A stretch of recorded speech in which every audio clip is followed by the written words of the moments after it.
series hosted by the Wembury Environmental Group and the Wembury Marine Centre. My name is Elliot and I'm one of the 15 Wembury Environmental Group committee members. And tonight is our final talk of our Winter Talk series. And we are lucky enough to be joined by Mya-Rose Craig, also known as Bird Girl. Mya is an environmental activist and a diversity campaigner.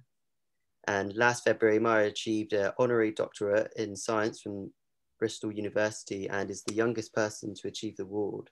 So she has achieved some amazing things already, which she will kindly share with us later on, in a second.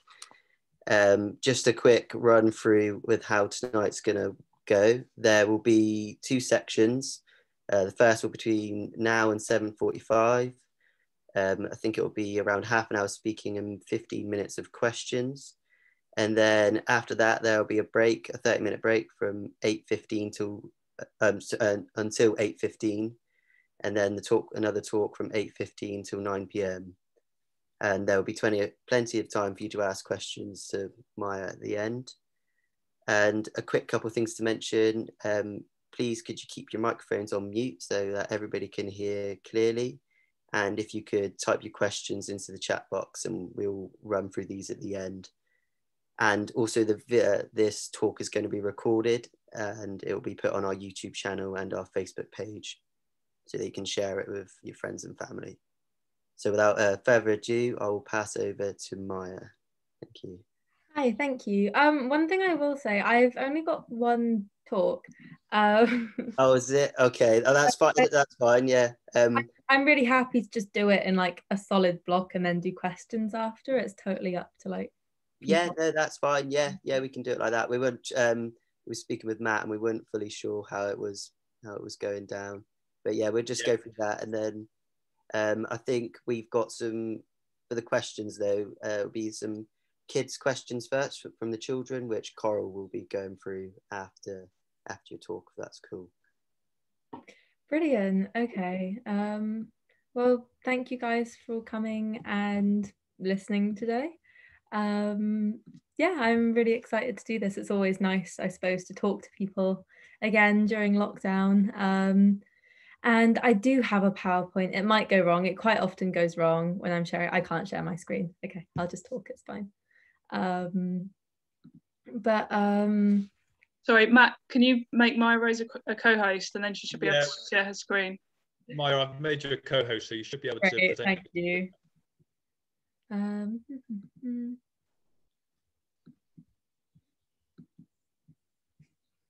And Matt, are you able to enable subtitles at all? Have you done that already? I've tried to select that setting in our Zoom account, so I'm assuming it's not working by the fact that you've asked, or... Okay. But yeah, I'll keep trying. I'll see if I can find another setting to make them work, but I'll look into that one. We good to go? Yeah, thank you, Mya. Yeah, you can see your screen. Great, even better. Yeah, so thank you guys for all coming to listen today. And I suppose I was thinking a bit about where to start, I suppose, my bird watching tale.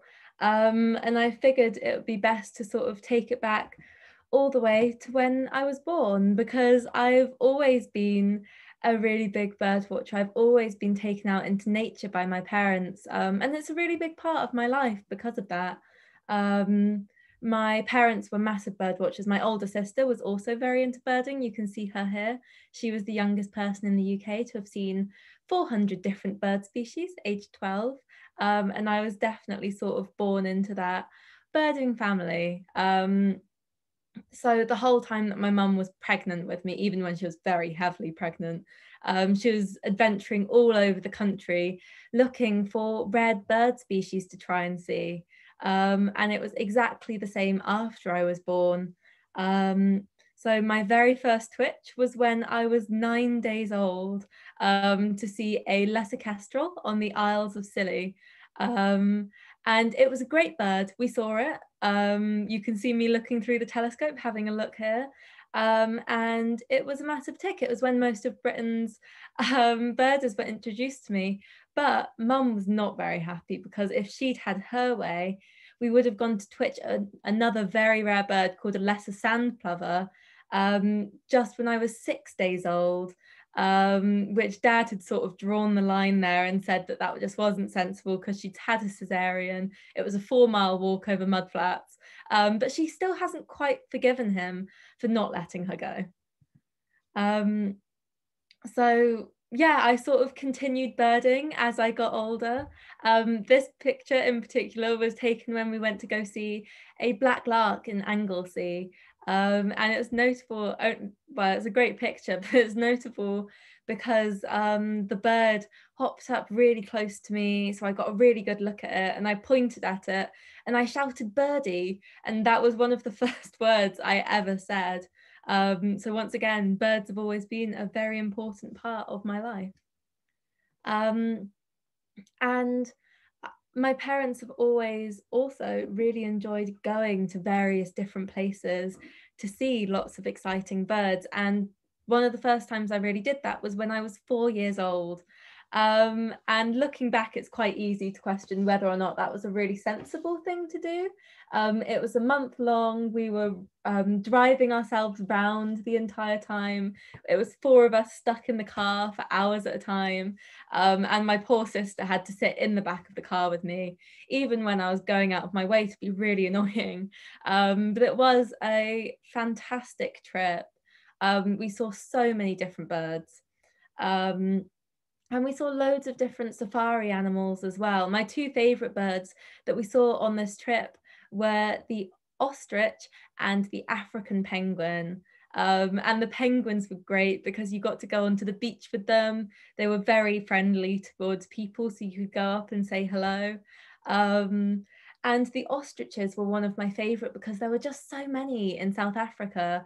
You would drive around the country and there would just be fields, paddocks full of ostriches. And so I thought that was great that there were so many ostriches in South Africa. And I thought that was why they're my favourites, basically. And it took years for my parents to work up the courage to tell me that ostriches are actually farmed animals in South Africa, and that they were, you know, they had these paddocks full of ostriches because they were going to eat them. But they're still fantastic birds to this day. One of my favourite birds was the Cape rock jumper, which is a very rare bird, a very big deal for bird watchers, but also, in my opinion, a very cool bird. And one of the reasons this was my favourite, because we went in up the mountainside to a tiny little country in the middle of South Africa called Lesotho. Which is basically just a mountaintop, and it was a brilliant bird. But this was, yeah, I suppose, surrounded by various other issues that I'll talk about in a second, because one of the exciting things about this trip was that it was one of the first my parents had ever planned, and so various things sort of ended up going a little bit wrong. And the first time was when we were in the jungle looking for a Pell's fishing owl, which is a very rare type of owl that lives along riversides. And so we were all walking along this, you know, this river looking for this very rare owl. My mum and I had fallen slightly behind because, well, I had very little legs back then and I wasn't quite managing to keep up. And, you know, we were quite a long way back at this point when our guide, who you can see here, he turned around and he went, shh. And Mum, being Mum, immediately assumed that they had spotted this really rare bird without us. She grabbed my hand, started running along the path in like a massive panic. And, you know, she was working her way towards them, and immediately she tripped over a root. Our legs got all tangled together. She landed right on top of me. I was very squished. And that's when we realized why the guys had actually been telling us to be quiet, and we'd made a massive noise trying to run towards them. And it was because there was a hippo charging towards us through the forest.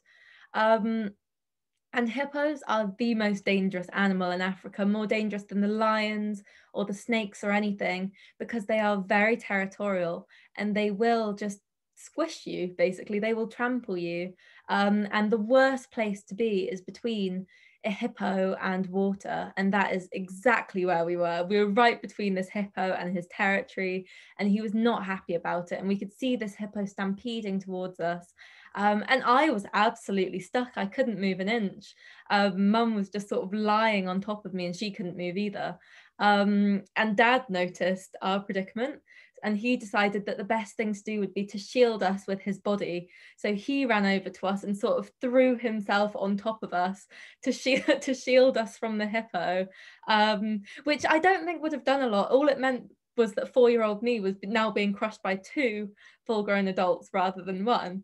And this hippo was coming closer and closer. And my sister is the only sensible one in the family, because she turned around and ran down the path and left us to die. But yeah, this hippo was getting closer, and eventually the guide sort of panicked, and he whipped out his gun, which is for situations like that, and he started waving it around and swearing and trying to seem bigger than the hippo and more angry and more territorial than the hippo.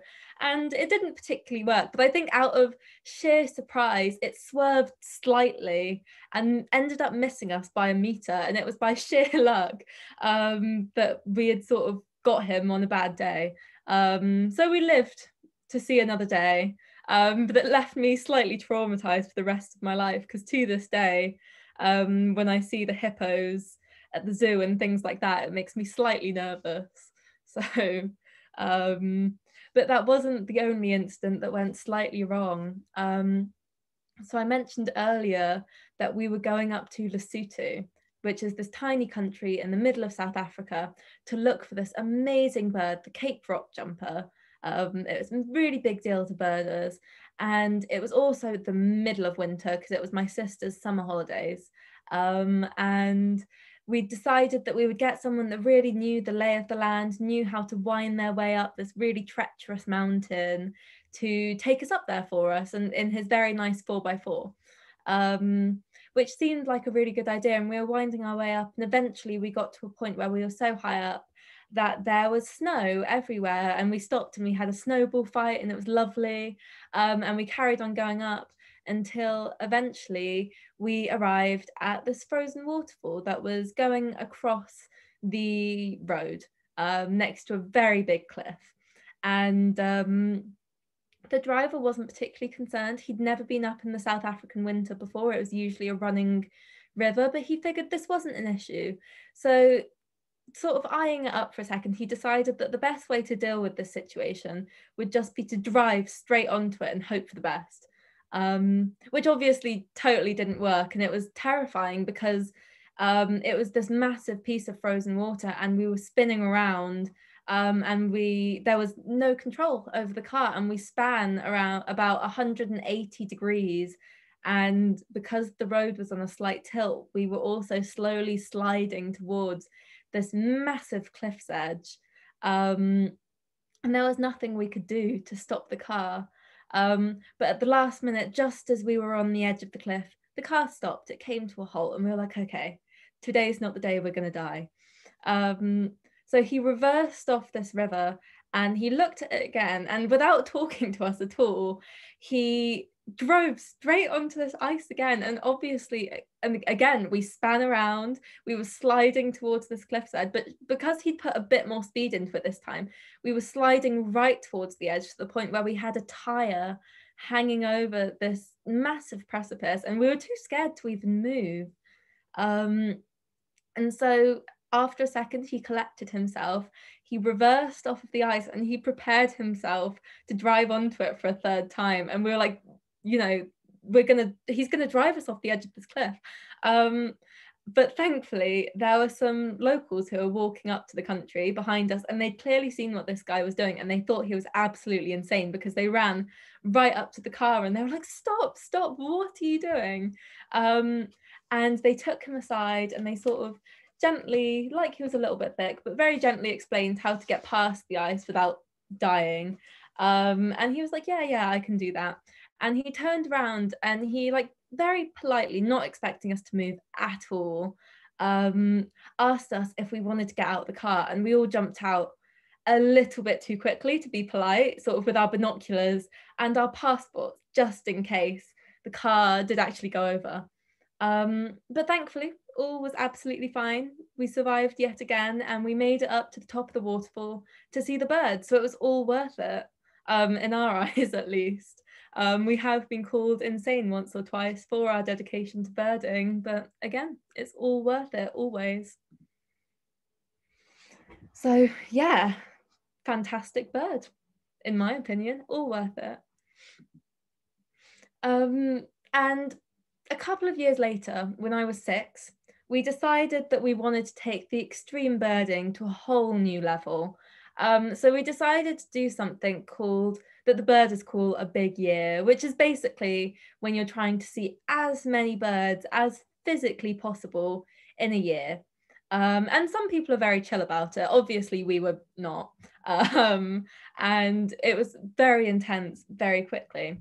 Because my dad had decided to do it just as a bit of fun. But I'd seen what he was up to, and I decided that I wanted to join in. And my mum thought it would be a bit too much for me because I was only 6. But I was very insistent, and eventually I managed to coerce her into doing it with me as well. And we did so many fantastic things that year. We were driving all over the country a lot, searching for rare birds, chasing things down. And I think I also managed to not miss a single day of school for looking for birds, which was seen as a very impressive thing at the time, because we always bumped into sort of teenagers that were skiving off school to go and look for the new big thing that had just turned up in the UK. And the goal was to see 300 birds, which felt very reasonable at the time.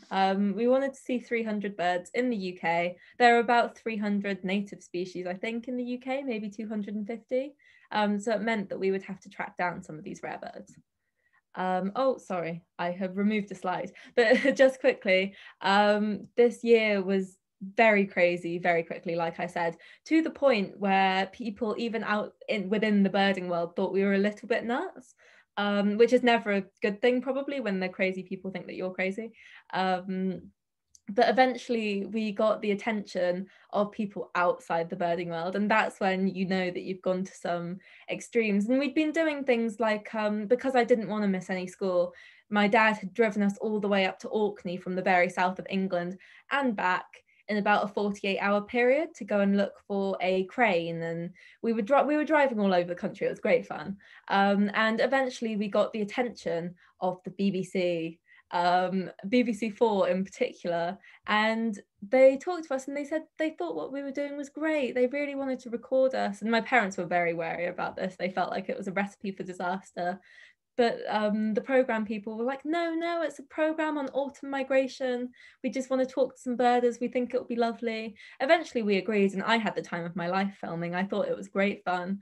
And then we all sat down to watch this program about a year later, and it was called Twitchers, a very British obsession. And it was an incredibly unflattering documentary for a lot of people. And I was so embarrassed at the time. I was 8 years old. I was much cooler than I had been when I recorded it. And it was very embarrassing that lots of people had seen me when I was a kid.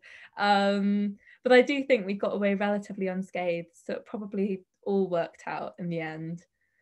But then as I got older, it was more and more about the birds. So when I was 8, we went to Ecuador. And by this point, I guess we'd seen a lot of stuff in the UK. My parents were increasingly interested in traveling, but it was this trip really when I was 8 that really got me hooked onto birding abroad and seeing all these foreign birds, because I definitely appreciate British birds now. I love our little brown jobs, our LBJs, like the wrens and the dunnocks of the world, but I know when I was a kid I had much more of an appreciation for the very bright and tropical that we had in other countries.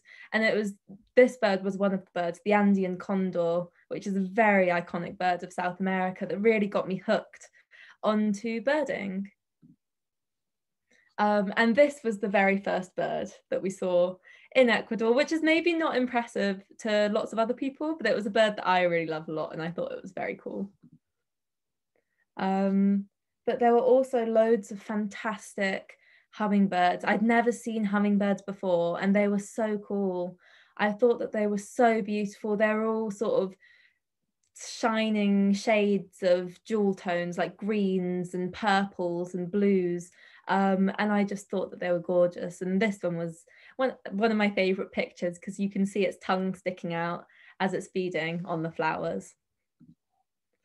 But this was one of the birds that just absolutely, I think, changed my life, not to be dramatic. So before I'd gone to Ecuador, I'd flipped through the bird book and I'd tried to figure out which birds I really wanted to see from all the different illustrations. And this had been one that had caught my eye straight away. It is a sword-billed hummingbird, and I immediately knew that I desperately wanted to see one. And I wrote out this little list, and I had it in my pocket for the whole trip. And one day at a lodge that we were staying at, I went out into the garden, looked at the hummingbird feeders, and there was a sword-billed hummingbird hovering, feeding. And it was so, so beautiful. I felt it was like love at first sight. It had been far better than any picture could ever portray. And it was so beautiful, in fact, that I decided then and there that I wanted to see all of the hummingbirds in the world. They were my favorite birds. I wanted to see all of them. I wanted to track them all down. And my parents didn't really think I was serious at the time, so they just sort of said, yeah, okay, you can do that. But I'm still working on it to this day, and I've seen over half of the hummingbirds in the world now. So I clearly did mean it. But it was this hummingbird that started it all. And this was another great bird for two reasons. Firstly, it has a great name, but secondly, it's an amazing bird from the Andes. It's one of the really iconic birds from the Andes. Bird watchers will all know what this is, I think. World bird watchers, sorry. And there's two reasons for this. Again, it is obviously incredibly bright, incredibly beautiful, but it also has a lek. So basically it has a spot in the forest where it's always performing, always dancing. And we managed to spot one, and we came across two males that were almost having a dance off with each other. They were both trying to prove that they were the stronger, more masculine bird by doing the most elaborate dance. And above there was a very unimpressed female sort of both eyeing them up, and I think she eventually flew off. She wasn't really into either of them. But these are great birds. They're always performing. But this, again, was one of the best birds of the trip. And she is not very impressive, I know. She isn't quite as bright as the Andean cock of the rock. But one of the reasons this was such a cool bird was because in the years before we went, the giant antpitter was like a mythical bird. Like if a bird watcher told you that they'd seen a giant antpitter, you'd slightly think that they were either lying or joking, because no one saw them. But when we went, a farmer in Ecuador had set up a farm where he was feeding antpitters worms, and he had named them all, which meant that they knew that that he was feeding them, so he could literally just call out their names and they would appear. And this giant antpitter in particular was called Maria. And so he would go, Maria, venga, venga, venga. And this giant bird would just pop up out of the undergrowth and just sit there expectant, waiting for worms. So it had gone from this bird that no one ever even saw to just being a very friendly bird that lived in his back garden. And it was one of my best birding experiences. But yeah, we also went to the Amazon on this trip. And at this point, I was 8. I wasn't doing any environmental activism or anything like that. But this is the trip that I think that started to really shape stuff that I still care about to this day. And it was this section in particular that really got me thinking about ecotourism and biodiversity and conservation and the way that they can all link together.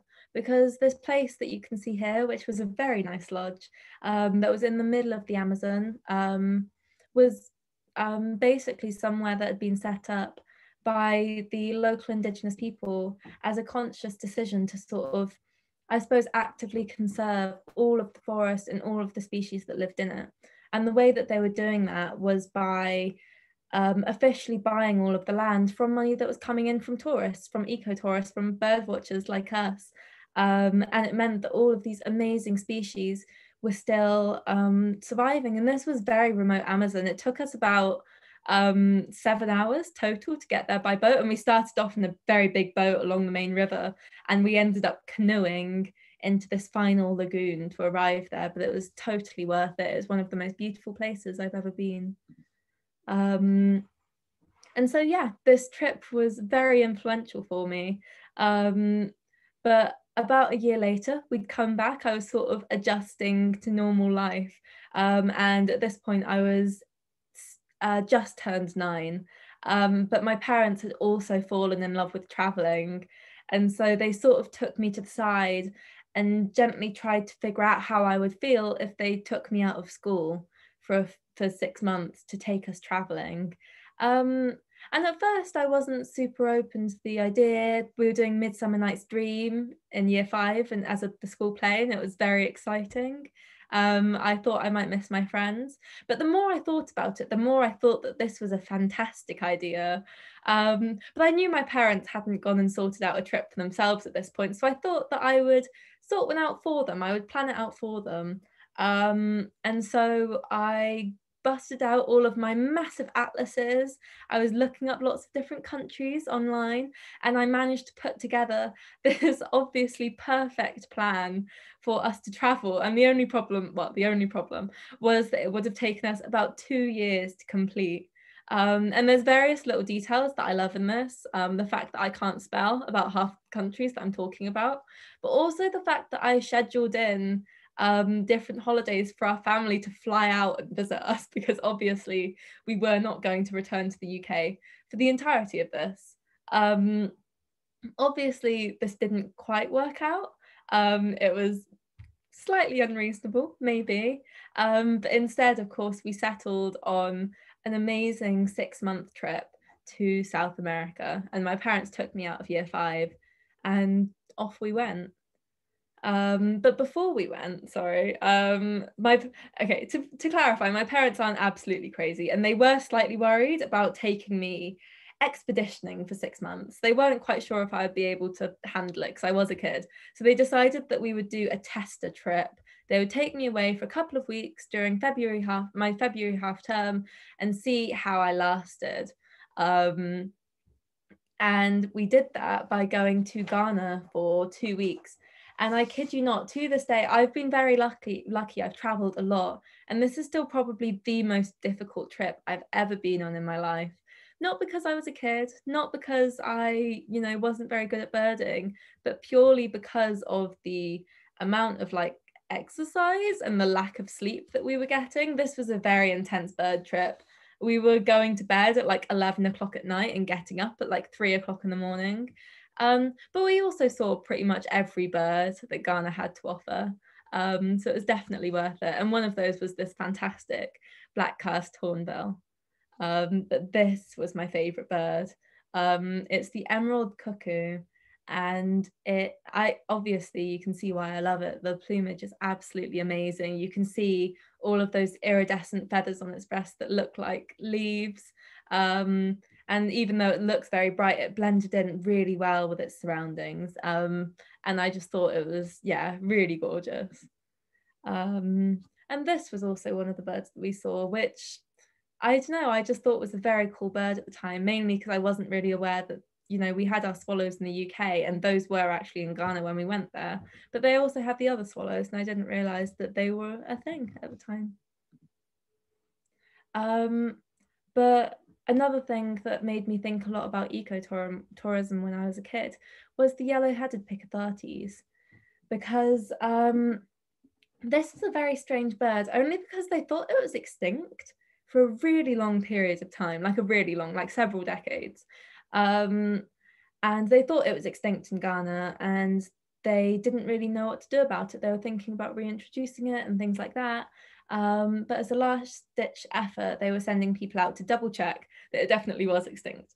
And our guide turned up at this village with a very old picture of a yellow-headed Picathartes and was vaguely showing it to people, not really expecting anyone to have seen it. When a guy came up to him and was like, yeah, I know those birds. We hunt those birds in the local forest. They have very good meat on them. And he was both overjoyed and horrified because these were very rare birds. They were hunting them, but they still existed. And obviously, as soon as it was rediscovered, there were bird watchers who wanted to go and see it because it was very rare. And the village decided that they were going to facilitate that. So what they ended up doing was saying that if you wanted to come and see this bird, you had to employ like a local guide from the village. And half of that would go towards the local guide and half of that would go towards building one of 2 primary schools in the local village that they had set up to support the kids. And it was one of those things that worked really well. It was helping everyone involved. And it was just a really interesting experience. But we did also get to see the bird. And this is genuinely one of the strangest birds I have ever seen in my life. Like the pictures really don't do it justice because it was really big. It was about the size of a turkey. And it hopped along on the ground and it had these massive nests that kind of looked like swallow nests, but enormous on this massive rock face. And when it hopped out of the forest, the first thing that I thought was that it looked waxy. Like it looked like it was made of wax and like several different pieces had been slotted together. And it didn't make a sound. It was very quiet. There were a couple of them hopping around for a really long time, completely didn't care that we were there. And eventually they just hopped back off into the forest. And it was such a strange bird, but it was so, so cool. And as far as I know, to this day, Picathartes are actually doing very well in Ghana since they were rediscovered. But yeah, after that trip to Ghana, we headed off onto this massive South America trip. And again, I was still at this point feeling the loss of not being able to be in A Midsummer Night's Dream. All of my friends were emailing me about it back when, you know, people were using email as a primary form of communication. And, you know, but I was also really, really excited for this trip. And you know, basically I love birds and we were going to see lots of birds. And this Colombia trip was the first of 3 countries that we were going to go to: Colombia, Bolivia, and Peru. But it was the most difficult of the 3, quite frankly, because Colombia is very mountainous. We spent a lot of time walking up mountains and all 3 of us were quite unfit at this point. But that was definitely not the case by the end. And this was one of the first birds that we saw, the red-headed barbet. So on our very first morning, we woke up hours before dawn, and we all piled into this little car that didn't have any windows. It was letting all the freezing air in, and started climbing up the mountain because we wanted to see the Fuertes parrot, which weirdly is another bird that they thought was endangered for about 90 years until it was rediscovered. It was really critically endangered. And as bird watchers, we just really wanted to see it. But the problem was you had to be there sitting at the site at 7 o'clock in the morning to watch them fly around for a few minutes before they went back into the forest. And no birder had ever seen them except in that tiny slot. And it was all going well. We were, you know, on time to be there at the right time until at about 6 o'clock in the morning, we woke up and there was a massive landslide in the road. Which are really common in Colombia, but it was our first day. We didn't realize that, and we were very stressed because we really wanted to see this bird. And Mum was trying to convince the driver to sort of drive around the edge of the landslide, which obviously would have ended terribly. But thankfully he said no. So instead we decided that we were going to try and hike it and get there in time. And like I said, we were quite unfit at this point. It was a very steep mountain, but we were also at a really, really high elevation. And it was a real struggle. I remember at one point, Mum was just begging us to sort of leave her behind and carry on in a very dramatic fashion because she just felt really sick from the altitude and she didn't want us to miss the bird because she couldn't make it. And we missed the 7 o'clock deadline. We got up to the top of this hill, looking down across this forest, and it was about 9 o'clock. It had taken us a very long time. We we didn't really know what to do because we'd walked this whole way. It was a really long way, and we knew we weren't going to see the bird, but we just sort of collapsed at the top of this hill and decided we would just breathe for a while and then we'd start heading back down. That while ended up being about an hour that we were just sat on this hillside, when eventually our friend who was with us sort of pointed at the edge of the forest and was like, I think I saw the birds. And we're like, no, you didn't. You're hallucinating from the altitude. You know, or so, you know, whatever. We genuinely thought that he was joking, that he hadn't seen this bird, because there was no way, no one had ever seen it before. And it was 10 o'clock in the morning. And so we sort of ignored him. We carried on just breathing. When eventually our guide then saw birds flying around at the edge of the forest, grabbed his telescope, looked through at the trees, and he realised that our friend had been right. There were these parrots that they had thought had been extinct for 90 years flying around at the edge of this forest. And I've never felt so rewarded by seeing a bird in my life. We'd woken up at 3 o'clock in the morning, we'd hiked up this massive mountain, we felt like we were nearly going to die of altitude sickness, but it was all worth it because we saw this amazing parrot. And one of the reasons that we really wanted to see it was, of course, because it was extinct. Thought to be extinct. And the company that we were on this bird tour with in Colombia was called Pro Avis, which literally means 4 birds in Spanish. And the reason that we traveled with them was because they're part tour company and part conservation organization. So again, it was ecotourism, where they were using the money from bird tours to buy bits of land with endangered species on to stop them from going extinct. And the Fuertes parrot was one of the species that had been saved by this organization.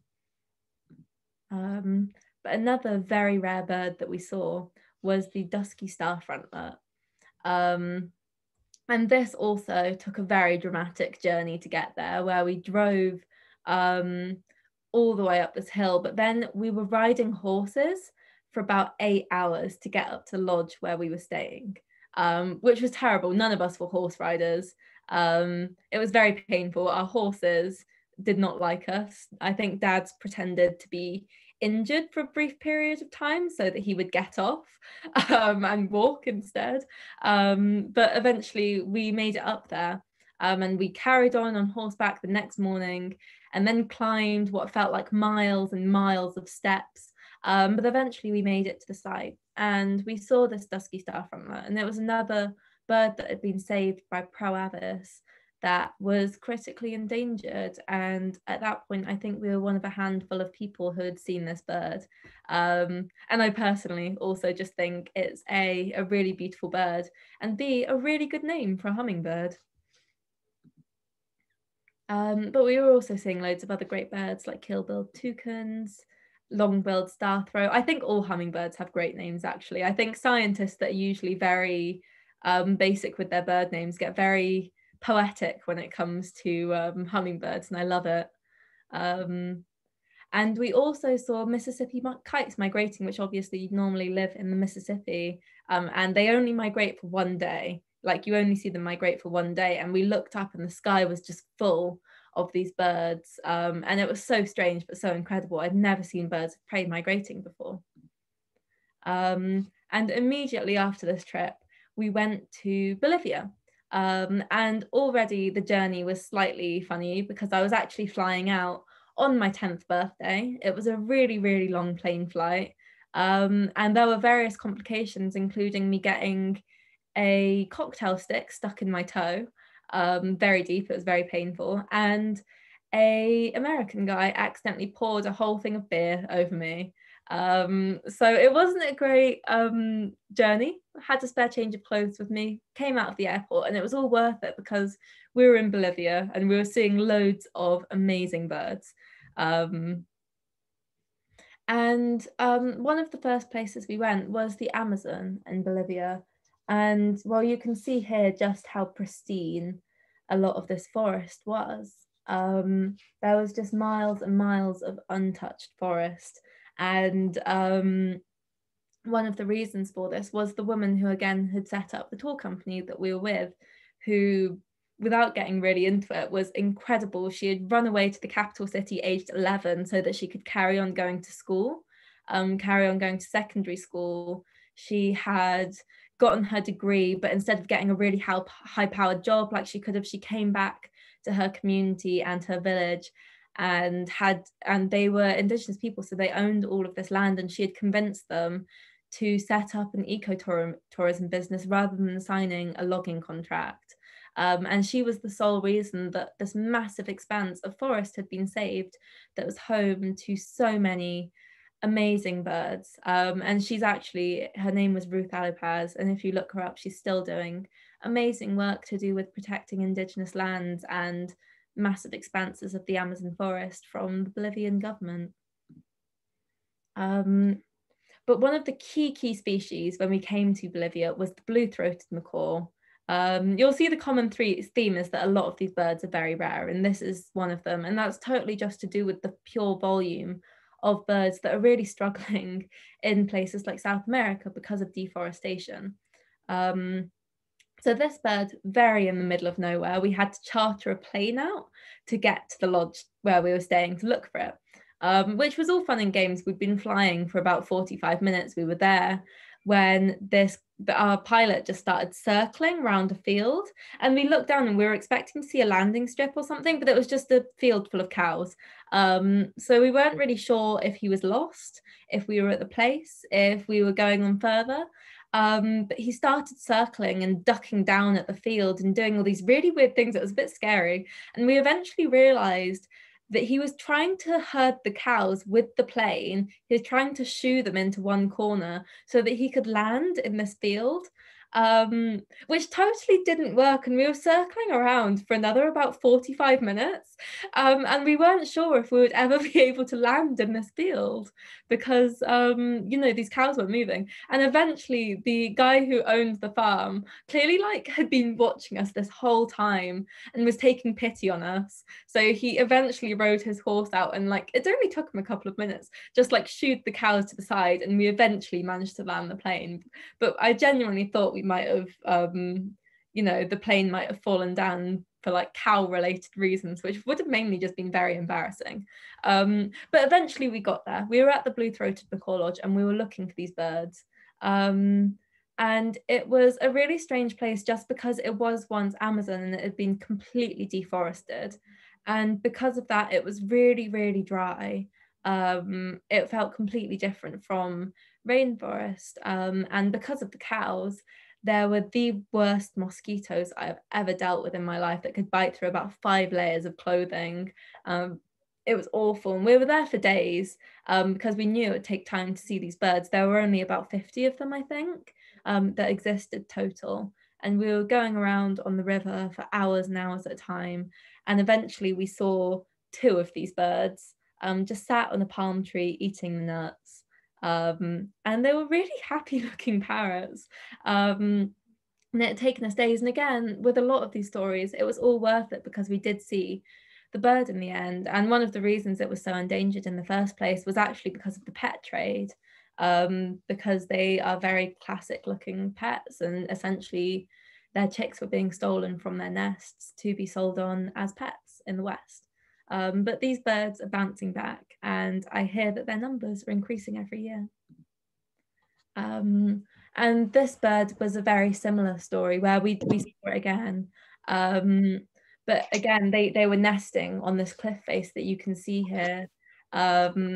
And they were really struggling because pet traders were essentially coming on with really long sticks with nets on the end, scooping the chicks out of the nest and selling them on. And it was only when the local community, which you can see one of their houses here, when the local community came together to stop this, set up a whole program to stop these birds from struggling, the bird again started to bounce back. And I feel like the moral of a lot of these stories is that when people stand together and really care and try and do something about it, a lot of these animals can be saved and are saved. So yeah, we carried on touring around Bolivia. We were seeing lots more great birds. This was one of my favorite hummingbirds from Bolivia. It's called a white-bellied woodstar, and it's only about 2 inches long, so it's about the length of my pinky finger. or maybe I don't know what an inch is, but it was a very small bird, and it was very cute. So that was one of my favorites as well. I think the coolest place that we went in Bolivia was called Sahaman National Park. And it was probably the most difficult place I have ever birded, purely because of the altitude. So like it says, it was at 5,000 meters, and it was so cold and the air was so thin. And our guide was from like right below sea level in a valley in the Amazon, and he was so ill the entire time, but we were also really struggling. And we turned up on the first day. It was a struggle to even walk. We weren't talking. We were sort of grunting at each other. We were struggling to see any of the birds, and we just felt like we couldn't move. It was too much work. And at the same time, we saw this farmer just sort of strolling past, whistling to himself, absolutely fine in the altitude. And we couldn't figure out what his secret was until we were watching him. And we realized he had a sort of brown paper bag in his pocket. And occasionally he was pulling a leaf out and chewing on it and eventually spitting it out.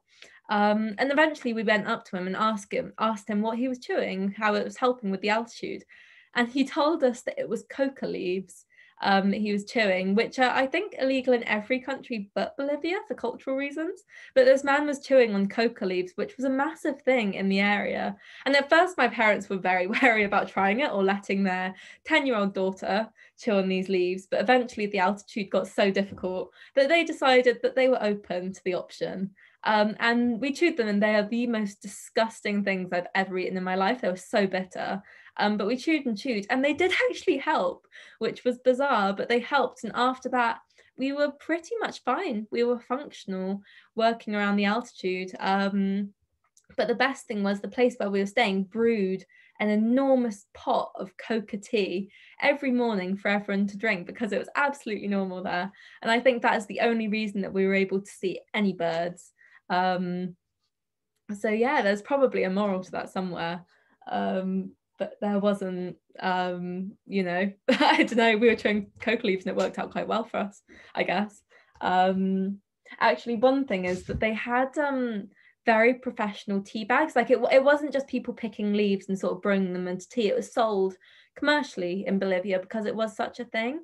And my parents thought it was funny enough that they got one of these very professional things that you'd see in the UK at like posh hotels and stuff. That had a tea bag in, and they decided to take it home to show their friends. But when we were going through airport security, we realized that there were still like a few bits of leaves inside, and they got like very anxious and had to throw it away at the last minute because they didn't want to chance it through security. But the third and final place that we went on this trip was to Peru. And this was much longer than the other trips. We were there for nearly 2 months. And that by the end of this, I think it was a good job that we didn't do my original 2-year plan, because we were exhausted. But until the very end, the birds were sort of fueling us through this entire experience. And there were, again, so many amazing birds. I've never quite understood why there are so many more colourful, exciting looking birds in the tropics, but there definitely are, and the masked fruit eater is one of them. We also saw ornate tinamou. And something called an oil bird, which is very, very strange. You sort of can't see how strange it is in this picture, because they live in massive colonies in massive caves full of water, a bit like bats really is the closest thing I can think of, and they perch all around the edge so that when you shine a torch in, you'll see a cave full of hundreds of eyes flashing at you. And each day at dusk, they'll emerge out of the cave in a massive cloud of wings, and it is very much like bats. And they're called an oil bird because they smell, basically, because they smell really bad. But they were great birds, and they were one of my favorites on the trip. I thought they were so cool. And one of the best birds that we saw was the golden-backed mountain tanager.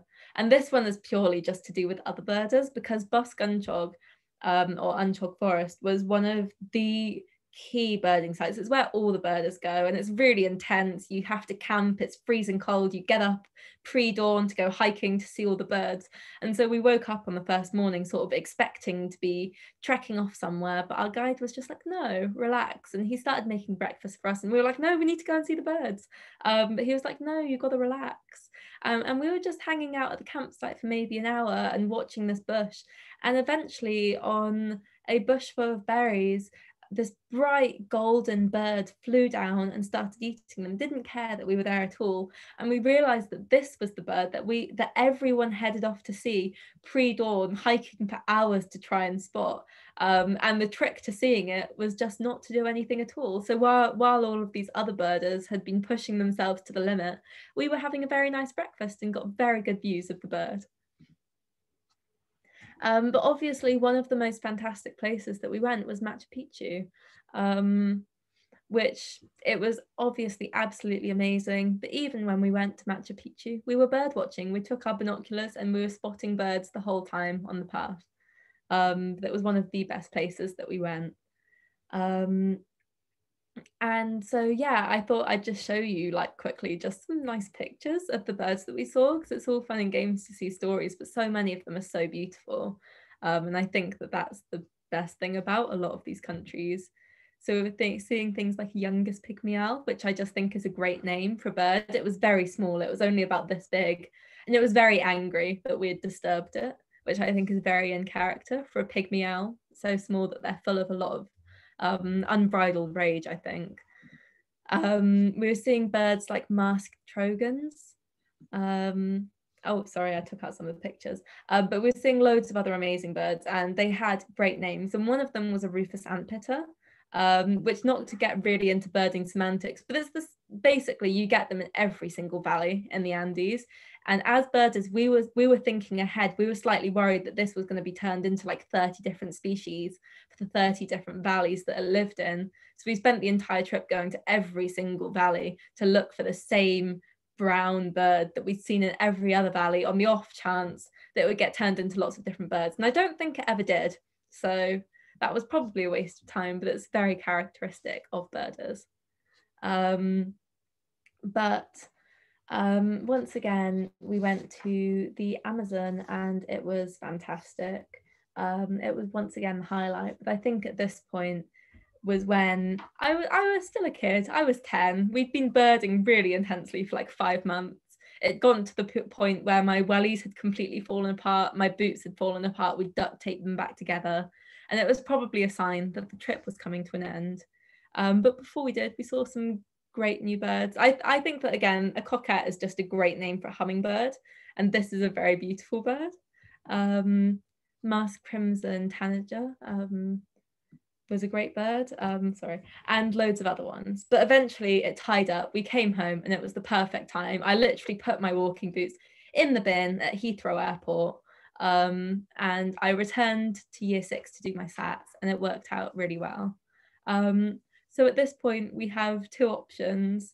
I can either free you guys for a few minutes to have a break, because I know this has been quite a long time, or I can carry on going. And it's totally up to you guys. You can put thumbs up or thumbs down in the chat, I guess. Because I know it's difficult to sit still. I definitely struggle. I was a very wriggly kid.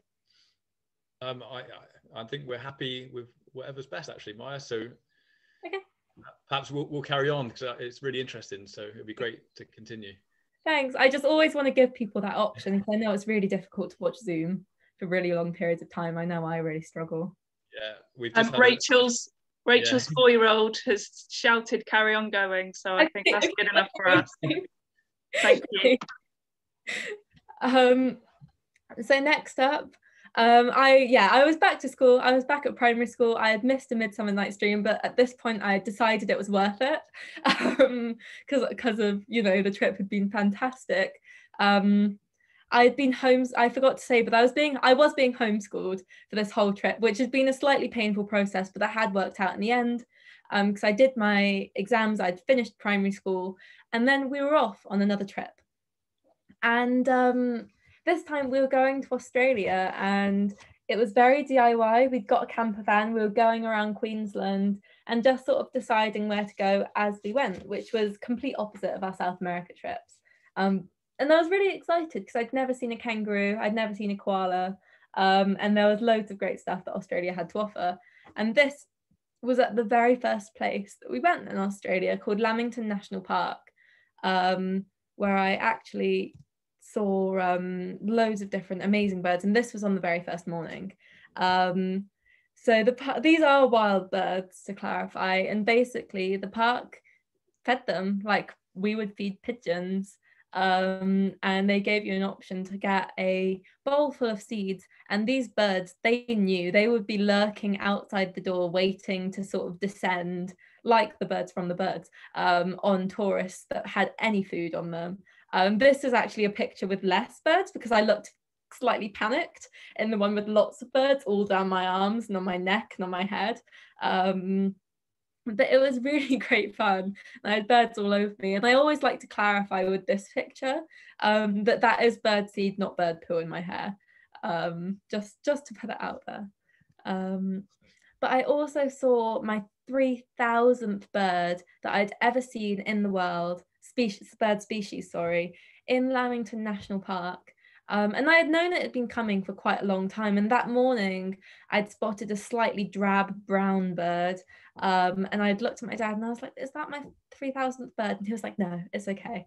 And we spotted this gorgeous regent bowerbird, and it ended up being my 3,000th. And even though I would have loved whatever bird ended up being my landmark, I was privately feeling very pleased, very smug.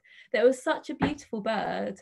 And yeah, it's gorgeous. But in general, bowerbirds are really cool because those are the kind of ones that you see in like Attenborough documentaries, where they build literal bowers, other species, not this one, but they build literal bowers to attract a mate, and they fill it with lots of shiny or colourful items. And quite often it's colour coordinated. So you'll get ones that are full of green things or blue things. And you know, it's all very beautiful. They're very proud homeowners, a lot of these bowerbirds, and that's how they attract the perfect mate. So we were going all over Queensland. If you look at the actual route that we went on a map, it was very chaotic. Like I said, we were coming up with it as we went. But one place that we knew that we would have to go was the Daintree River, which I don't think is particularly well known to anyone except birders, but it's a very big deal to bird watchers because it is fantastic for birds. And we were literally on a boat trundling down the river, seeing what we could find. And we saw loads of great stuff, like this great-billed heron. We also saw azure kingfisher, which I feel like is just a very glammed up version of our British kingfisher because it's got the same colour scheme going on. But I did think it was very cute. And we saw loads of other different birds as well that I won't take you through, but I was loving it. But one of the really big birds, literally big birds, that I'd wanted to see, that every birder really wants to see on this trip, is the southern cassowary. And this is just such an iconic bird from Australia. It's one that I think every bird watcher sets out to try and track down. And we were going somewhere specifically to see it called Mission Beach. And we were running late already because we'd gotten a bit lost, as we always did on this trip. And we were racing down this massive road, sort of our heads very much like need to get to Mission Beach to see the bird. But as we were rushing down the road, we saw sort of a flash of colour out the corner of our eye, and Dad literally looked at me and he was like, was that a cassowary on the side of the road? And he literally like screeched the car to a halt, did like a massive U-turn in the middle of the road, turned back around and pulled up next to this cassowary. And it was in fact just a cassowary sat on the side of the road. And there were lots of different reasons this is a great bird, but in my opinion, I loved it because it was very scary. In my opinion, they look more like a dinosaur than a bird, really. They're very cool. And they are, it's difficult to tell in the picture, but they're about 6 feet tall, which is maybe nearly 2 meters. And they're absolutely enormous and they're very aggressive. They have, you can kind of see they have very big talons. They're very willing to, you know, slash someone up if they get a bit too close. And they spend most of their time wandering through the rainforest of Australia. And I thought this was such a cool bird. And this one was literally just sat in a ditch on the side of the road, having a great time, didn't care about the cars. And we sort of vaguely thought for a sec, are we going to get out the car and go and have a look at it? And we saw its massive talons and we were like, no, it's okay. We'll sit in the car and watch it from here, from a very safe distance. And it was there for ages, but eventually it got up. It sort of waited at the side of the road until all the cars were gone. So it felt like it looked either way to check it was safe, and then wandered across the road into the forest. And it was just amazing because they're usually such difficult birds to track down. And this one felt like it had just been waiting for us to come and look at it. But of course, the number one not bird, that I wanted to see in Australia was the koala, just because they're so iconic of Australia. And I didn't know much about koalas when I went. I was only 11 and I thought sort of that Australia was full of koalas because they're one of those very iconic Australian animals. And I sort of figured that there would just be koalas dropping from every tree practically, like we wouldn't particularly have to put effort into seeing them. But that was totally not the case. And by the end of the trip, we had not seen a single wild koala. And I was getting a little bit panicked because I know I couldn't leave Australia not having seen one. But eventually, it was the very last morning, we were getting the plane that afternoon. And I was like, Mum, Dad, we can't leave Australia without having seen a koala. So they sort of flipped open the Lonely Planet guide, flicked through it. We're looking for local spots to see koala. We picked one out of like 10 randomly and decided that we would head there as a one last try. And it was great. As soon as we turned up, there was a big blackboard that said koala in this direction in very big letters. So we headed in that direction, and there was someone stood under a tree that sort of pointed up and said, I think it's in this one. But there was no sign of the koala. They eventually wandered away. People were wandering past, got bored very quickly, but we were staying because I refused to leave, basically. And we were there, and it was starting to get a little bit tight on time in terms of our plane, and my parents were ready to go when a single very slow hand reached round the back of the tree, and like painfully slowly, this koala pulled itself right out on top of the branch, like it was waiting for the single most dramatic moment to pull itself out into view. And it was fantastic. We got great views of the koala. You can see him there. I think he looks a little bit smug, a little bit pleased with himself, but we got fantastic views. And I felt like this was the perfect way to have ended this Australia trip. So yeah, I think Australia has a very special place in my heart because I just finished my exams. I felt very free. I remember singing Schools Out for Summer on the plane, probably being a very annoying neighbour. But this was an amazing trip as well. This was after year 7, and we were heading out to Borneo. And at this point, we were basically picking the places that we're going on, the places where you would see the biggest number of birds. Basically, we were picking it on number of birds in a country that we were likely to see, and Borneo was next on the list, so we figured we would head out, and this was one of our goals. It's maybe not a super good looking bird, but it is very rare and it's very important to bird watchers. It's the Bornean bristlehead, and this is another one. I feel like birds often choose the very last dramatic moment to reveal themselves, because this is one where we had 3 days to see it. And on the 3rd day in the afternoon, it revealed itself in the very last moment in all its bristly glory. And it was perched out for ages, letting us take loads of nice pictures of it. And that was a pretty reasonable sign as to how the whole trip was going to go. We saw an incredible volume of birds on this trip, and it was great. This is not a rare bird. This is the opposite of a rare bird. And this is the bird that made me very glad that we had a guide with us that knew all of the birds, because the white-crowned shama is a mimicker. It hears other sounds in the forest and it copies those and sings them out into the forest themselves, which means that when you're looking for birds, you're quite often using your ears. So you're listening out for certain calls, and we would be hearing these birds' calls in every direction, and our guide would be, no, shama, no, Sharma. And eventually we just gave up on using Iris because we couldn't tell them apart, but he seemed to know somehow. And I think if he hadn't been with us, we literally would have spent the whole trip wandering off into the forest chasing these little birds. But it wasn't just the birds. We saw loads of great wildlife on this trip. On the right is a proboscis monkey, a monkey that apparently is more manly, according to female monkeys, on the size of its nose. The bigger the nose, the better the monkey. And they were calling very loud through the forest, managed to get this shot.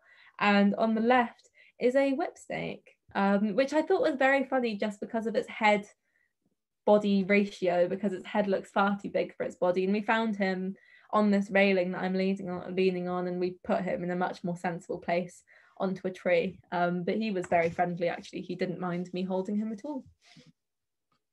But of course, the best mammal that we saw on this trip was the orangutan. And kind of opposite to a lot of the other mammals, this had been something that I wasn't expecting to see at all. You hear all the time about how rare they are, how much they're struggling. And I was very aware of that going into the trip. And Borneo is probably one of the most shocking cases I've experienced of deforestation.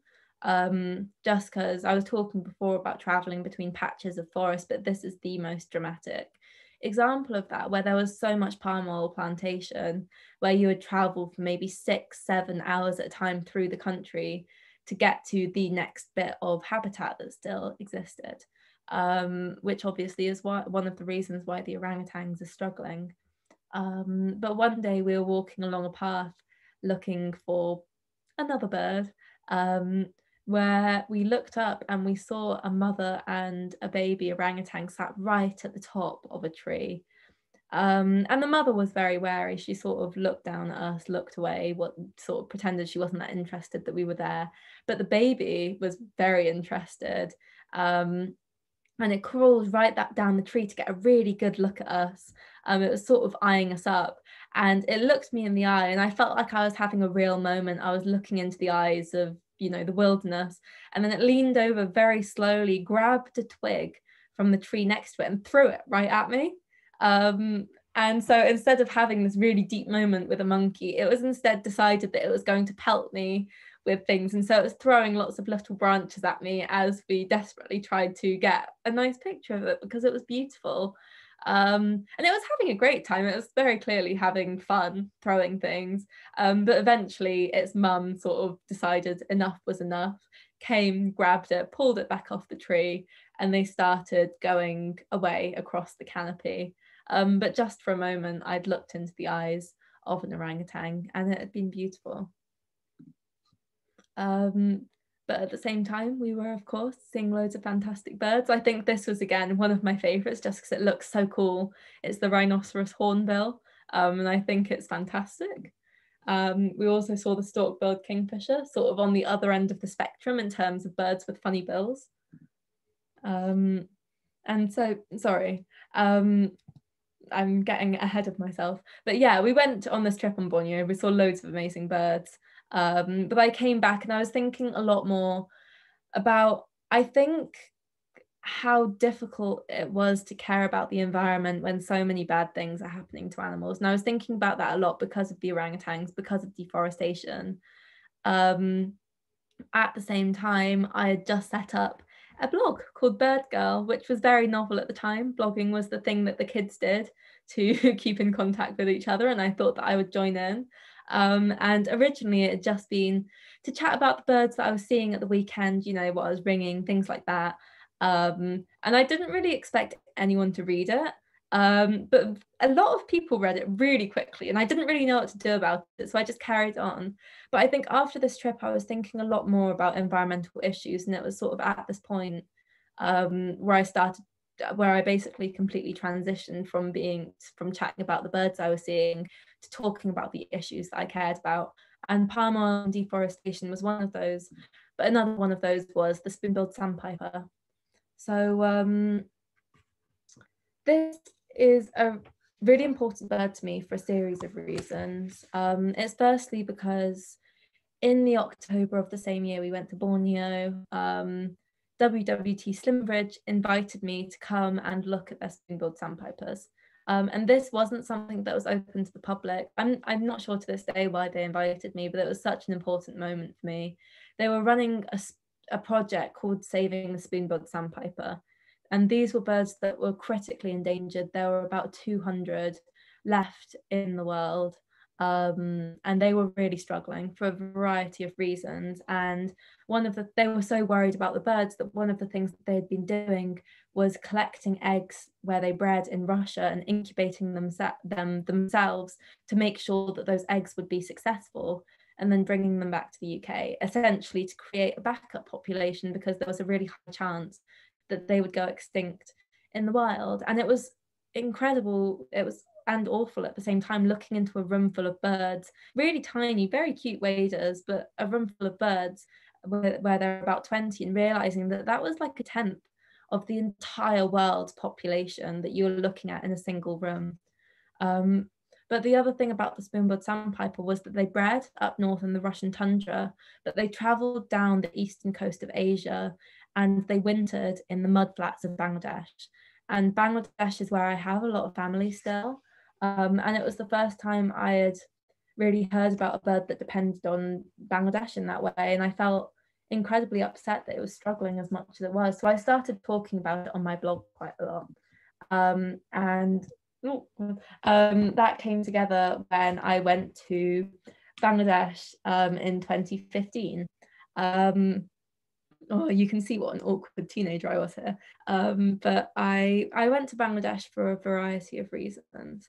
The first one was that I was getting involved in the Bangladeshi Saving the Spoon-billed Sandpiper project, and they had invited me out to help them count the spoon-billed sandpipers, which I was really excited to do.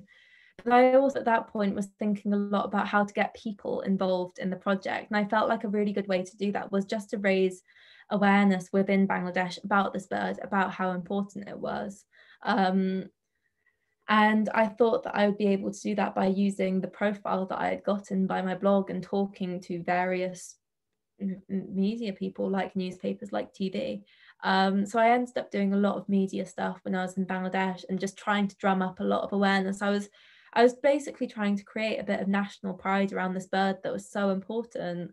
So I was talking a lot about how much it relied on Bangladesh, how it came to Bangladesh every year, how it was relying on the Bangladeshi landscape. And a lot of people who had never heard of this bird were hearing about it like multiple times within a few days, which obviously was the goal. And I knew it was working when my mum was getting her hair done, and I went in with her, and this girl called Shelley, who you can see here, who was really lovely, but she was telling us about how she didn't really keep up with current events. She hadn't really gone to school after age 12. She basically, most of what she spent her time thinking about, she told us this, was to do with the salon, was to do with the hair and things like that. But she told me, or she sort of just looked at me actually, and she just went, "Do you like birds?" Out of absolutely nowhere. And I didn't really know why she was asking me that at first. I felt like it was branded on me somehow that I liked birds. And I just sort of went, yes. But she said that she'd heard about the spoon-billed sandpiper from these various media things, and this was in the town right next to where they wintered, and she was talking all about how she'd heard about them, how important they were, and wanted to do something to save them, or to help in some way, just because she'd heard about it on TV. And that was the kind of goal that we were looking for in people. So the day after that, we went out to do the actual survey work. And as you can see from my feet, it got a little bit messy. We were wading through the mudflats looking for these birds. And it took us hours.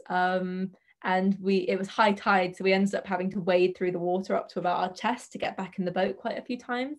But we eventually finished counting. We saw 19 birds that day, which the people who did the surveys regularly were so pleased about. They said that was one of the highest numbers ever, and it was just really good news for the birds. So that was also really nice. But yeah, the spoon-billed sandpiper project is something that's still going on this day. And one of the reasons it's such a struggle is because it involves so many different countries. It involves China, Russia, Bangladesh, various other countries. But one of the ways it's been really successful in Bangladesh is just by working with the local people, talking to them about how much birds are struggling, giving people who hunt birds alternate options in terms of careers. And as soon as they started working, projects started to work, basically, which is one of the reasons why I feel like working with the people who live near these animals is always so important when it comes to conservation. It's much, much more unusual than you would assume, considering how obvious it is. And yeah, this is my picture of the spoon-billed sandpiper. So wait, oh no, my thing has stopped working. So I'm just gonna stop sharing my screen. And then sorry, I always have tech issues, even when I hope that I won't have tech issues, sorry. Am I the only person who's still really struggling with Zoom about a year after we've started using Zoom all the time? Because I feel like it's quite embarrassing at this point because everyone else has mastered it. But yeah, just quickly, I was just going to talk to you guys about sort of the other stuff that was going on, because obviously I wasn't spending my whole childhood out of the country, and I love birds in the UK. So one of the ways I was doing that was by doing bird ringing, which is basically when you're catching birds to do science on them. You're measuring them, you're weighing them, you're putting a ring with a unique number around their leg so that if you get recaught, you can recollect all of that information. And I've been doing that since I was about 9, and I definitely think it's such an amazing way for kids to interact with the natural world, just because you get to hold birds. Like, I'm not gonna lie, I'm not a scientist. I'm not invested in it for the data. I just love being able to handle wild birds. And it's something that's always been really special. And you can see I am about 9 in that first picture. So I also, this is probably one of the coolest pictures I've ever taken. There's not really any reason for this to be in here, but it's just such a cool picture. I always put it in everything. So when I was about 14, I got to meet David Attenborough, which was absolutely crazy. One of the best moments of my life. He was speaking at a conference, and someone I knew sort of elbowed me to the front of the crowd after he had spoken, and I chatted to him and we had a bit of a joke and we took the picture, and then he sort of left, and I felt really bad because I sort of pushed my way to the front, or someone had pushed me to the front, but honestly, no regrets even to this day because I got to meet him. But just quickly, because I'd had such a strong relationship with nature forever. Oh no, those are the buttons to make it later. Because I'd always had a really strong relationship with nature, and because I was half Bangladeshi, as I grew up, I was very, very aware that basically everyone that I saw out in the countryside, out in nature, was white.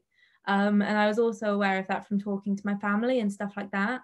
So when I was 13, I decided that I wanted to do something about it. So I started running nature camps for kids. And this was the very first one I ever ran. And I was so anxious about this before I did it. And it all felt like it was going to sort of go wrong on the first evening where everyone turned up. Because obviously I was a kid, I'd never done anything like this before. But it went so well. And one of the reasons that this camp in particular was so important to me was because a lot of people were telling me at the time that there are just a lot of people who aren't interested in nature, that you can't connect with nature or the outdoors. And this camp had just totally proven people wrong.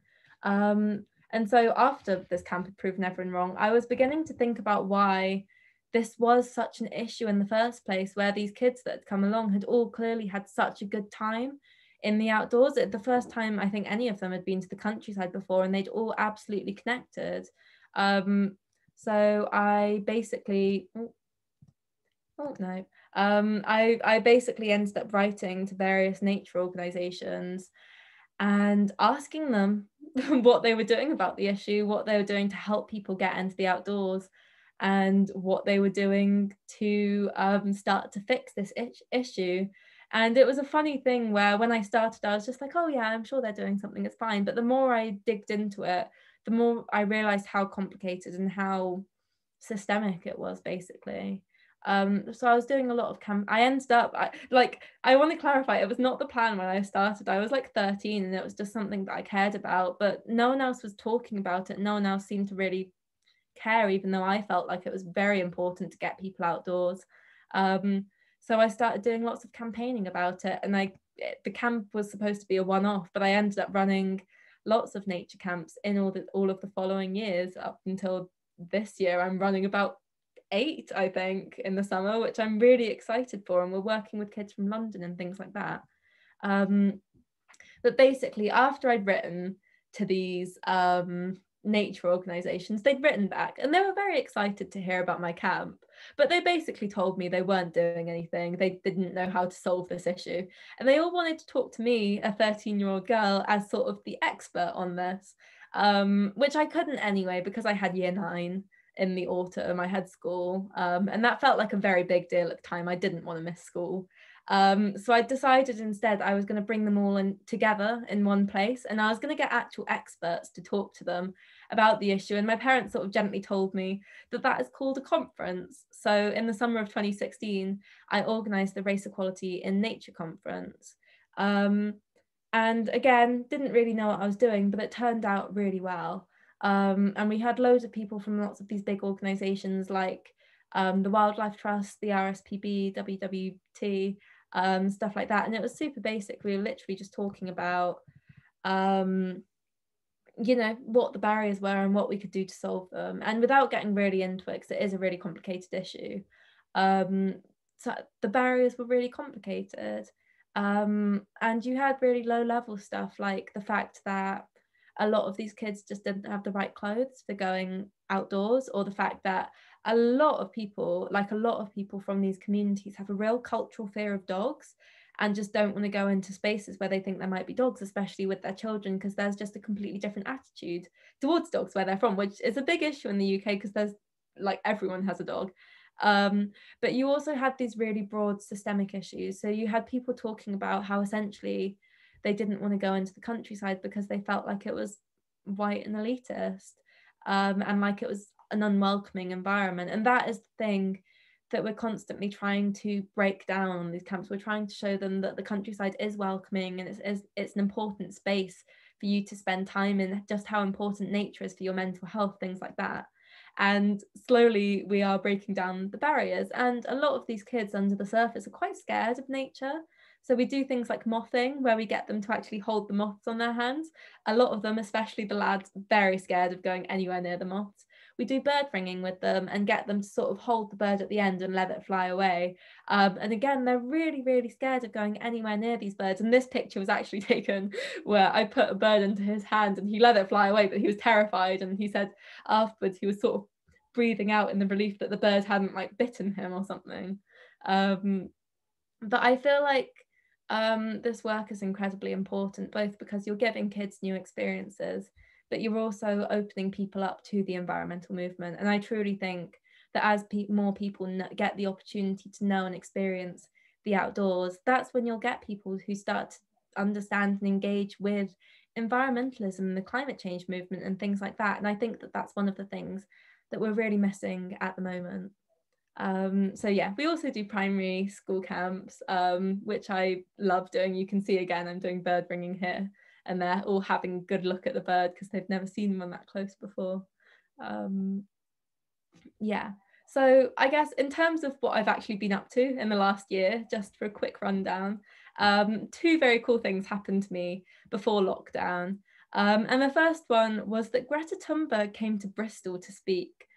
Which I'm sure you guys all know about, but she came to Bristol to speak, and it was a fantastic day, despite the fact that it was pouring down with rain. It was a fantastic day. Everyone, like thousands of people poured in, back when you could have thousands of people gathering, and it was fantastic. But I also got the opportunity to speak on stage with Greta Thunberg, and it was one of the most incredible days of my life. And it was funny because that was probably only a couple of weeks before lockdown, but it feels like it was years away at this point. And I was speaking about global climate justice, which is basically equality and I suppose anti-racism in terms of the climate change movement. And just a few oh sorry, this is out of order. just a few days after that, I also got a honorary doctorate from the University of Bristol, which when they emailed me, I didn't even know what an honorary doctorate was. But when I understood, I was obviously over the moon. And again, it was one of the most important days of my life. And that was all to do with the work that I do with my organisation, Black to Nature, and the camps that we run and the campaigning work that we do. And the most recent thing that you might have heard from me is when I went to the Arctic with Greenpeace in September, which was incredible, but it was also really, really upsetting as a young person and as a climate activist. You could see the Arctic melting, basically. It was horrible. Like the Arctic might be gone by the time I'm in my 30s. And I wanted to do something to sort of convey all of that upset and anger. So I ended up doing a youth strike out on the ice. And that image sort of went viral in a way I wasn't really expecting. But it was a really important moment to me, and it's a moment that I think a lot of other people might have seen if they use social media.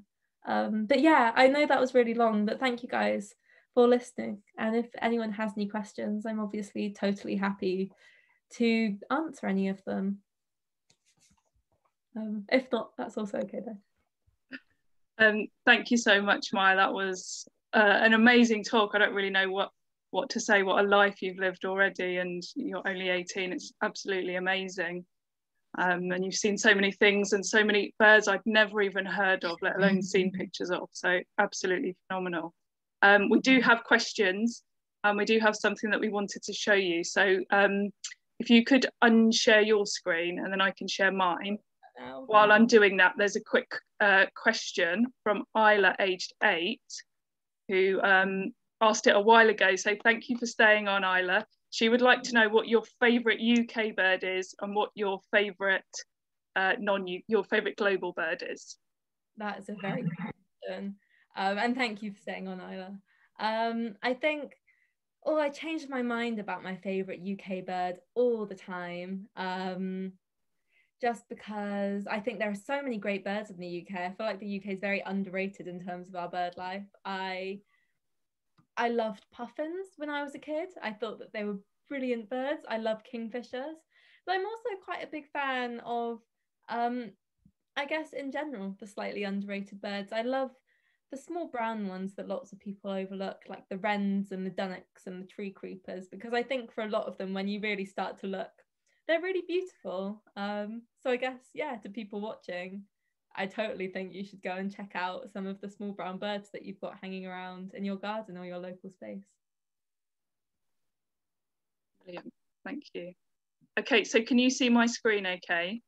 I can. So our local primary school at Wembury have been learning all about you before your talk this evening. And I think some of the children from Wembury Primary School are on this talk as well. So the Year 2 class during Science Week learned all about you and your passion for birds, and it inspired them to look at a wide range of birds more closely, at their colours and their features through observational drawings. And this is some of the work that they've done in class with their teacher. Oh, wow. So yeah, they've look like they've been drawing some wonderful pictures of lots of different birds, which is absolutely brilliant. And the Year 2 pupils also worked on the theme of deforestation, inspired by your conservation work, and they discussed the impact of deforestation on the habitats of wildlife. So do you think that's the biggest threat to birds globally? Do you think it's deforestation? Yeah, I mean, firstly, fantastic that you have kids talking about issues like that, and like you're doing bird art, which I think is always great fun. So yeah, I think that's brilliant. I think in terms of, yeah, I would probably either say deforestation and climate change, but I think lots of these issues are so like tangled up together that deforestation is totally important. Which is why I'd say, yeah, you should always, if you have the opportunity, go out and, I don't know, plant a tree, or sign a petition stopping people cutting down trees or things like that. I think our trees are super important, and they're not quite as glamorous as other bits of the natural world, but they're still super important. Absolutely. And last year, well, before the pandemic, we planted trees with every child in Wembury Primary School in our local park. So they're all well versed on tree planting, and we're hoping to do more with them as well. So this is just a little bit more of their arts and crafts work, and then some of the children have sent in some questions as well. And I think if Ruben is still with us, he might like to ask some of them. So these are questions from Year 4 class. So Ruben, do you want to unmute yourself and ask some of them? I have one of my own questions and two from Year 4. Go for it. What is your favourite bird that you have managed to see? Well, I think you saw my favourite bird that I've ever seen. Today it was the sword-billed hummingbird, so the one with the bill that's double the length of its body. So I saw that when I was 8, and I thought that it was so cool, and it's so beautiful. And I think it's held up because I still think it's very cool, and I still think it's very beautiful. And that was 10 years ago now. But I think my favourite bird that I've seen in the UK that's a bit more accessible is I changed my mind, but sorry, not my I think another cool bird that I've seen just because I saw it literally today is a crane, because I was down at Slimbridge today and they reintroduced cranes to the UK, and you should look up a picture. They're very cool birds. They've got bright red heads. So one day when you guys are older and you're going to marshes or wetlands, you might see a crane just hanging around in the fields. And I think that would be very cool as well.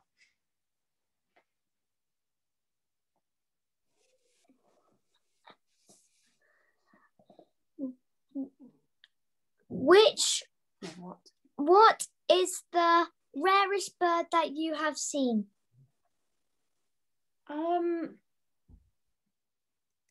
Well, I've seen lots of different very rare birds. I'm not sure which one is the rarest.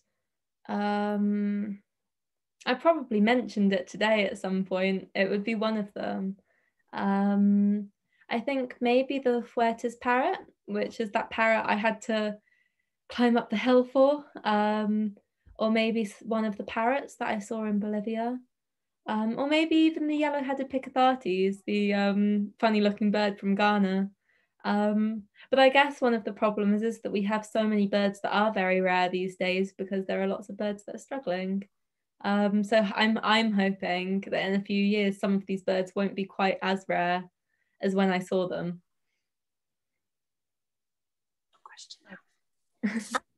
And then the question that I want to ask you is, what birds that have you seen are close to extinction?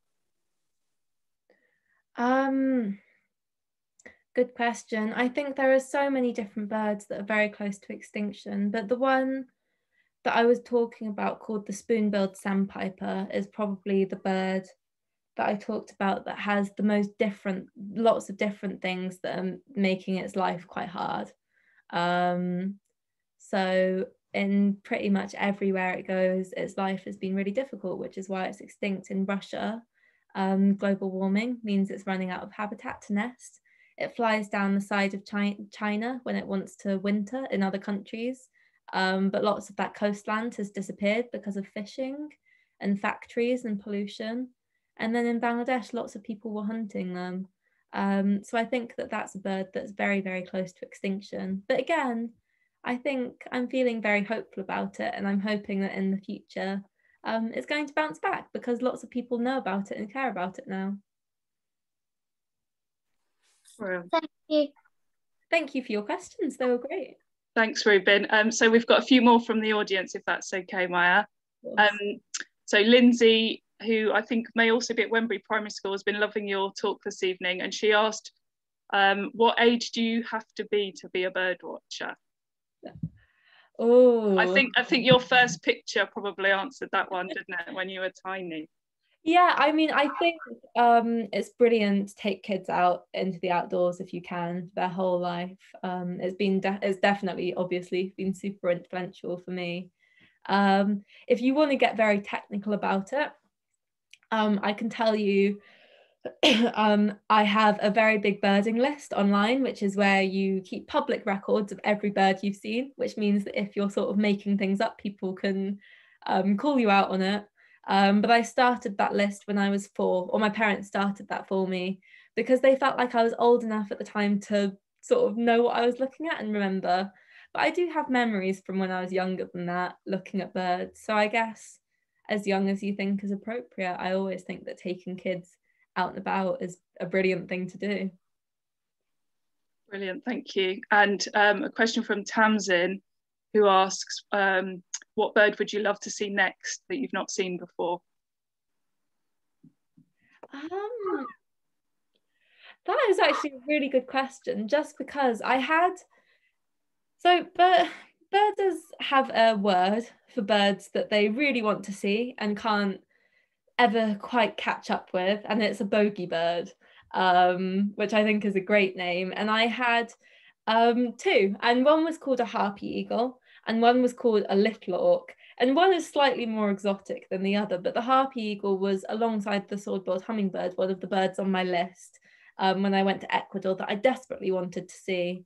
And I spent 10 years trying to see a harpy eagle, and eventually I saw it in 2019 in Brazil, and it was one of the best birding experiences of my life. They're amazing birds. You should Google them. They're the biggest eagles in the world. They hunt by grabbing monkeys off of the top of trees. They're great birds. They're very cool.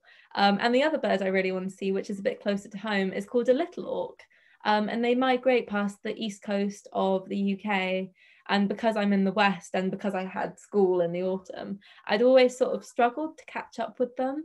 And they're a bird I really wanted to see. But when I went to the Arctic with Greenpeace last September, which is very dramatic to see a little auk, I saw them for the first time ever, a massive flock of them, and it was fantastic. So to answer your question, I'm kind of between birds that I desperately want to see at the moment because I'm sort of all caught up. Brilliant, thank you. And another one from Tamsin, although obviously you've explained a lot of what you're doing at the moment, but she says, having had such a fantastic childhood, seeing so many amazing birds and other animals, how will you use that knowledge and those experiences in your future career? Yeah, I think one of the things that fuels me with a lot of like my campaigning and activism is that I'm very aware that I had a very privileged childhood and I got to experience a lot of different things. And so one of the ways I sort of repay the world for that, I guess, is by using a lot of those life experiences to help guide me in terms of my activism. So for example, I was talking about the spoon-billed sandpiper, which was totally linked in with both my family history and having had amazing opportunities to travel. I touched on it briefly, but one of the things I talk about a lot is global climate justice, which is basically I suppose talking about how people from countries in the global south, like places like Bangladesh or the Marshall Islands, that quite often are experiencing climate change but don't really have their voice heard in those conversations. So I suppose trying to represent them and push their voices up, but also talking a lot about Indigenous people's experiences and relationship with the environment, which I have learned, or I suppose seen quite a lot of, because I have been lucky enough to travel, and I have so many examples of the local people obviously being so important in terms of looking after their land, but at the moment they're being excluded from conservation, the climate change movement, and they're being excluded from looking after their own land. So something I talk about, I'm campaigning for a lot, and it's why I'm the ambassador of Survival International, an organisation which is helping Indigenous people, is because definitely fueled by those life experiences that I've had. Brilliant, thank you.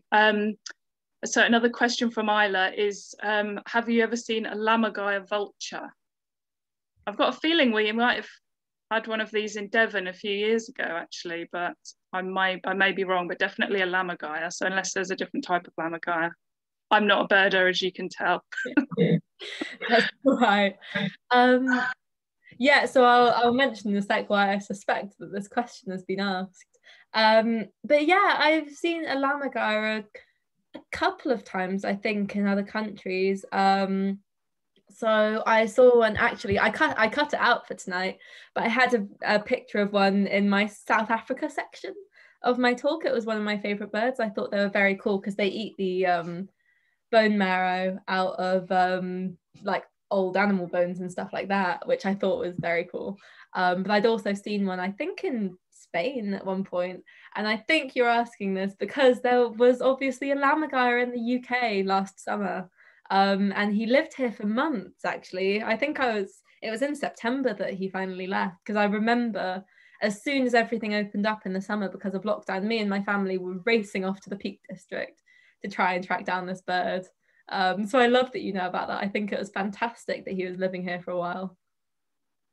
Yeah, that rings a bell now. I think Lizzie Daly was up looking for it as well, wasn't she? Brilliant. I've got a question, if that's okay, and then I think that's it, unless we have any more that come in. Obviously, Wembury Environment Group, we're a community group. I also work for the Devon Wildlife Trust. What can we do you think, to you know, make our events, our projects more inclusive and more diverse? How can we, you know, reach those audiences, do you think? I guess it depends on whether or not you're wanting to like reach out to kids or just people. But I think everyone, ideally. Great. I think there's so many different ways to go about this once you're sort of in the know, if that makes sense. Like one of the easiest ways is to reach out to schools, which obviously is kids specifically, but I think a lot of schools, especially primary schools, are always quite interested in figuring out new things to do with the kids, whether it's during school time or after school. And secondary schools might even be open to it as well. You can link up with community groups. But I think honestly, you just have to work in lots of different directions. So start talking to different community leaders, religious leaders, things like that, just advertising it, spreading it around, because you'll be surprised how many people just don't know at all about any of these. So for example, we've been doing tree planting days for the last 4 days, which was brilliant. And we mainly had, we had people from all sorts of different community groups in Bristol actually. And they were all really enthusiastic, really excited to be planting some trees, to get involved, to be doing something for the environment and to be getting out. And a lot of them had heard about it really last minute, but because it had been shared in literally their WhatsApp group chats, they'd all come last minute because they really wanted to get involved. So I think if you manage to get it out in the right channels, which might take you a while, it will be successful. And once you have it down, you'll have it down. Because I think especially, again, post-lockdown, there are so many people that are interested in doing things and getting out and about and getting out into the countryside. So yeah, I think there's definitely a market there if you manage to tap into it. Brilliant, thank you. Yeah, I think that's it for the questions. We've had lots of comments saying thank you, how amazing you are, what a life you've led already. So on behalf of Wembury Environment Group and Wembury Marine Centre, thank you so much for coming to talk to us this evening. We really appreciate your time and everything that you've talked about. It's absolutely amazing and phenomenal. And wish you the best of luck with all of your projects. Hopefully lots of us in the talk tonight can go and look them up and try and see what we can do down here in Wembury and in Devon to emulate that work. And thanks everyone for coming along and for listening this evening. This was the last of our winter series of talks. So hopefully now things are lifting, we can start doing things in person. So hopefully a bit later on in the year, we'll be doing some events in person. But yeah, thank you everyone for coming. Thanks again to Mya-Rose. It's been a privilege to have you this evening. Matt, is there anything you'd like to add? No, that's great. Thank you. Yeah, just a massive thank you to Maya. I think everything you're doing is absolutely amazing, and yeah, just best of luck with continuing, and you're having such a great impact and such a wide impact on so many people. And I think it's just brilliant what you've managed to achieve in such a short space of time. So thank you very much for coming tonight, and thanks to all the people for attending and asking such brilliant questions as well. Totally. Thank you guys so much for coming to listen. It's been really nice. And of course, say hello to everyone for me at the local primary school. I would love to hear about all the trees you're planting and all the birds you're drawing. But no, thank you everyone for coming to listen. Well, we've recorded the talk, so we'll be sending it to the school so the children can watch and see some of the answers to their questions. And we'll be taking some pictures of our next tree planting later in the year, and we can send those over to you. So yeah, thanks very much again, and thanks everyone for coming, and have a nice Easter, everyone. You. Thank you. Thanks very much. Bye. Thank you. Bye. Bye. Bye.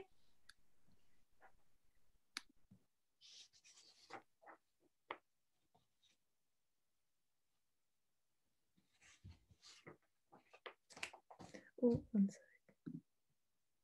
Oh no, she's gone. Okay. Coral, I didn't get to message her in time because she disappeared. But someone called Lindsay, a girl called Lindsay Stock, Oh yeah. wanted to make contact. Would you be able to send her my email address or something? Yes, we'll have her. We should have her email address, Matt, shouldn't we? In the booking. Yes. Lindsay Stocks. Yeah, she sent quite a few messages through. Bless her.